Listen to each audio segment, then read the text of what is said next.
Hello दोस्तों, आइए एक मिनट के अंदर हम विशिष्ट प्रतिरोध को समझते हैं कि इसकी डिपेंडेंसी किस पर होती है, यानी किस पर डिपेंड करता है, निर्भर करता है। तो चलिए फटाफट जानते हैं बेटा, रो क्या है आपका विशिष्ट प्रतिरोध है। आप फॉर्मूला जानते हैं, आर बराबर रो इंटू लेंथ बटे एरिया।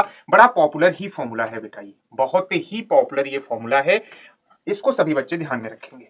आप जानते हैं बेटा वी बराबर क्या होता है, आई आर। तो आर बराबर हो जाएगा बेटा वी बटे आई, ओम के नियम से।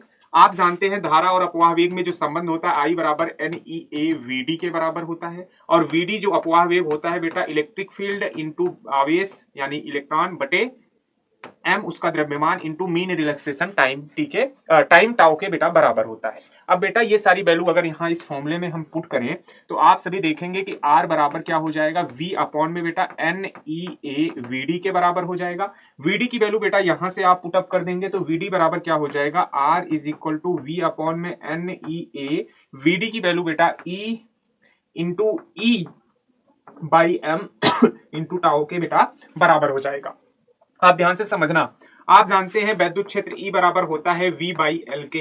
तो ये में बेटा E की वैल्यू पुट कर देंगे तो R का जो वैल्यू आएगा बेटा V इंटू एम अपॉन में बेटा एन ई स्क्वायर ए इंटू टाओ, E की जगह बेटा V बाई एल।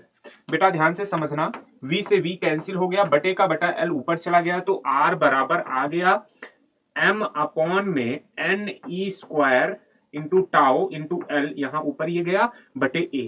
बेटा इसकी तुलना कर दो आर बराबर rho into length upon area से। जैसे इसकी तुलना करोगे तो ये जो वैल्यू आएगी बेटा ये रो के बराबर आ जाएगी, यानी रो बराबर आ गया बेटा एम अपॉन में एन ई स्क्वायर टाउ, जहां पे m का मान क्या है बेटा 9.1 इलेक्ट्रॉन का द्रव्यमान है इंटू 10 की पावर माइनस का 31 किलोग्राम है।